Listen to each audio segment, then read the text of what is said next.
Hello everyone, welcome back to my channel, Dai's Paradise. Today we are going to be talking about some books.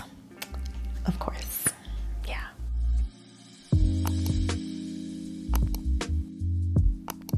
Today I really want to go ahead and talk to you guys about 5 books that have helped me to think critically about the world that we live in and about the society around us. I do want to give you a disclaimer as well. I am in no way saying that you can't read other books for fun or not for fun. Do whatever you want. It's your life, it's your rules. Okay?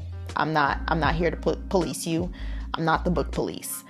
For some of us in the world, we find it actually fun, to read books that help us to think critically. Back in the days, they used to call us nerds. Okay. They still call us nerds. Also, I am in no way saying that other books are not intellectual. There are so many other books out there. And as a matter of fact, if you can, please go ahead and recommend 3 to 5 books that you feel have helped you feel pensive about and thoughtful about the world that we live in. Anything. 3 to 5 books that you want to talk about. Put it in the comments. Let's go. Okay. The first book that I want to talk about is actually not a book. It's a short story and it is called Casa Tomada by Julio Cortázar. And I will be putting it somewhere on the screen. Maybe here. It is a short story that follows a couple living lavishly in their home, and as the story progresses, something begins to invade their home, causing the couple to panic, understandably so. Okay, this is a critical thought piece because it was written as a critique of the government of Argentina, where Cortázar is from. And I'm not going to say any more about it specifically because it will be even better when you read up on Argentina's government at the time, not now, even though Argentina's government is in the news, so you could do that too. If you read up about Argentina's government in the past and you read up on Julio Cortázar, and then everything from the story will begin to click. Plus, you get to read a creepy, interesting story at the same time because it is creepy. It's very creepy. Okay, next one that I'm going to talk about is Things Fall Apart by Chinua Achebe. This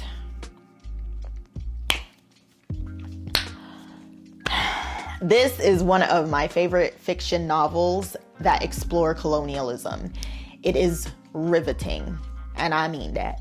Okay, I have read this novel twice, and both times I cry, I hurt, I fume. I love it. I might be a masochist. I might. It follows Okonkwo, a man living in West Africa before the invading Europeans come to his village. Throughout the novel, we get to see the intense changes that his village faces with the arrival of the Europeans and the intense emotions that come along with those changes. If you want a book that really makes it difficult for you to pick sides and makes you question everything, then this is the book for you. Warning, it is a morally exhausting novel.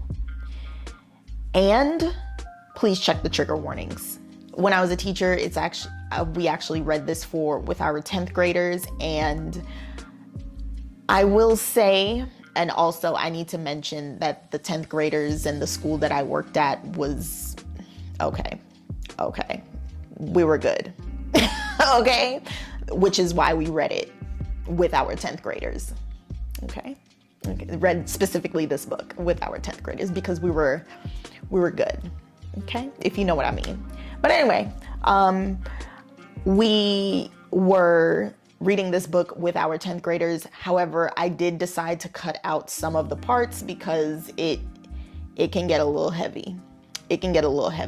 But I did have a few students who I asked them, I talked to them, and they were like, no, I want to read the whole book. And they read the whole book and they were like, yeah. They're like, yeah. I was like, all right, period. Okay. So that is Things Fall Apart by Chinua Achebe. The next book that is on this list is Anthem by Ayn Rand.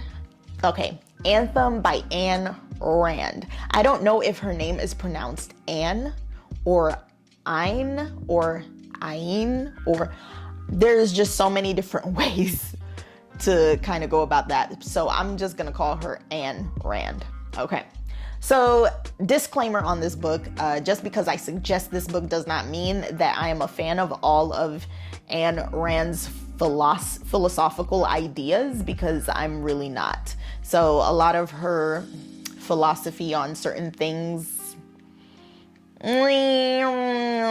which makes it interesting when you read the book. When you read the book and you read up on her philosophies, you kind of see the two connecting, and it makes it even that much more of an experience. But anyway, so this is a dystopian fiction novel, and it was actually written in the 1930s. Okay, like, so we're talking about like one of the original dystopians. Okay.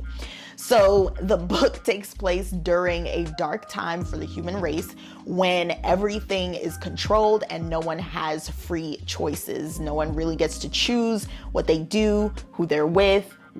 No one gets to choose anything, okay? And I read this book in 9th grade as a required reading for class, and I'm not gonna lie, my 14-year-old self, I ate it up. I did. I ate it up. I finished the book 3 weeks before we were supposed to. I obviously had nothing better to do with my life, or maybe it was just that good. IDK, you can tell me what you think in the comments after you read it, okay? But the novel really makes you think about what it means to be free. And also what's interesting was, like I said before, Ayn Rand's political views and life, and just the things that she thought. I found it very interesting.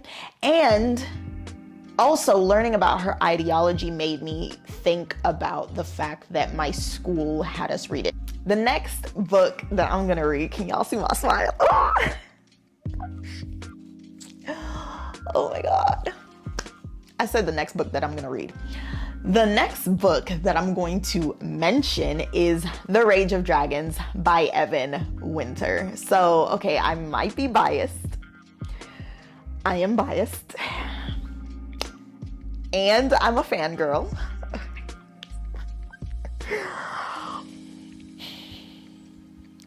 I'm a fangirl because, baby, I love this book, okay? Okay, but for real though, I might be a fangirl, but this book is beautiful, and it really makes you question societal hierarchies, and I love that. And also, Tao is bae, so there's that. So I'm just saying. Okay, we love a man that defies the odds. We love a man that defies the odds. Okay.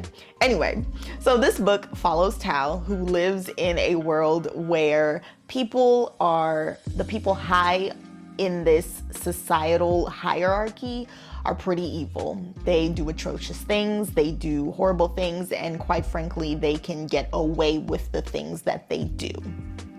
And Tao, our protagonist, also bae, okay, he has dedicated his life to them up, okay? Like, that's what he's dedicated his life to. And this book is just amazing because it makes you question the cost of war, the cost of caste systems, and the cost of vengeance. And I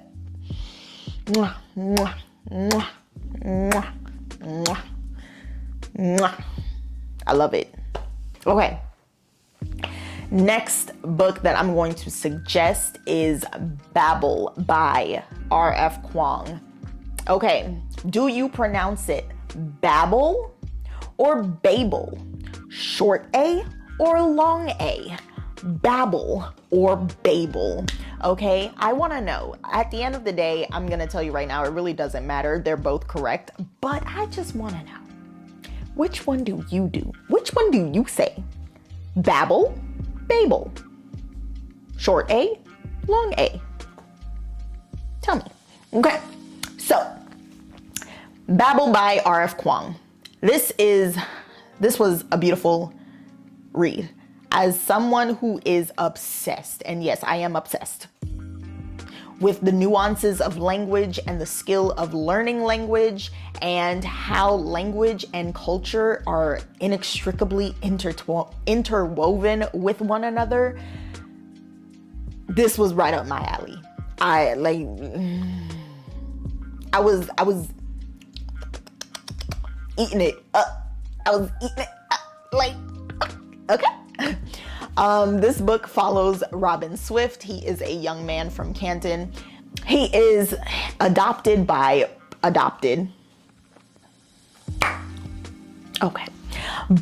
Professor Lovell who teaches at, or who is a professor at, Oxford University.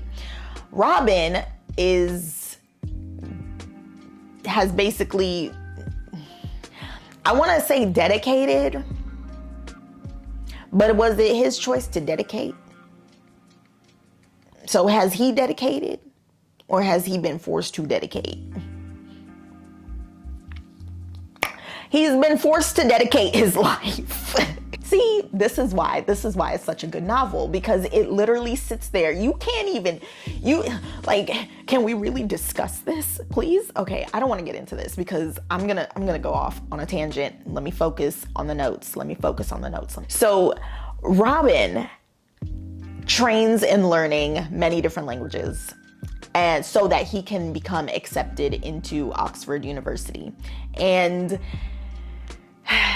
little does he know, there is some serious stuff going on behind the curtains at this Oxford University. Okay, this book is another one that really makes you think about colonialism and change. And the thing that I love about it is it goes further than even the idea of colonialism, but it also goes into the idea of savior complexes, which personally I find are inextricably linked to colonialism because, okay, but it really does explore the idea and concept of savior complexes and what is the cost of having someone save us. Is it really freedom if someone saves you? But anyway, the book explores a lot of that and so much more. It's chef's kiss. I really loved it. It's great. It's on my bookshelf somewhere over there. Yeah, I love that book. So if you made it this far, thank you so much for watching. Please, please, please check the trigger warning on all of these books. Even though some of them wouldn't have certain things that are triggering, but I still feel as though I don't know you, you don't know me. So you should check the trigger warning. Intellectualism is important, but not at the cost of our mental well-being. Take care of yourself. Bye-bye.